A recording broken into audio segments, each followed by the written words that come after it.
This is Damon Fordham, adjunct professor of history at the Citadel, and I've often spoken of how the griots, the wise storytellers of West Africa and Central Africa, have passed down wisdom through the generations. In 1898, an Englishman named Richard Edward Dement recorded some of the stories of the Fijort people of the Congo in a book called Notes on the Folklore of the Fijort. And he told a story that's a lesson to people who deal with issues of jealousy and being unjust. He talked about a jealous wife. You see, there was a man in the Congo who had two wives, as was common in that place and time. And one wife had a son that was very brilliant. And the other wife had a son who was, shall we say, not so smart. So one night, the wife grew jealous as the husband bragged about, and the wife bragged about how smart the son was, and she couldn't say anything because her son wasn't too bright. So she said, "I'll fix him." So one day, the man said, I'm going to go and hunt me some antelopes. So he went out to hunt some antelopes.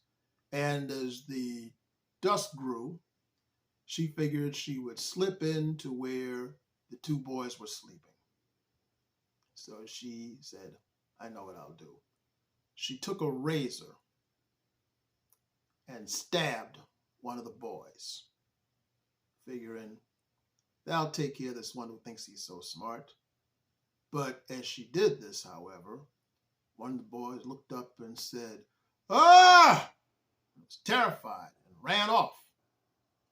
So she said, "Okay, so I'll tell you what, I'll wait until it's morning where I can see better.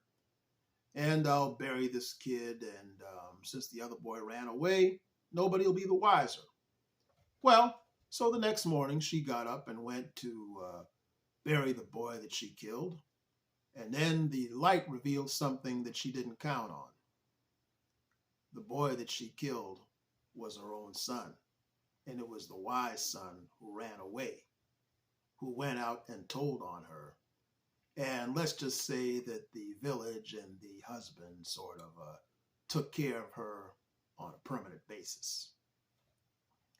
You see, ladies and gentlemen, that was these wise African storytellers' way of explaining to people two things.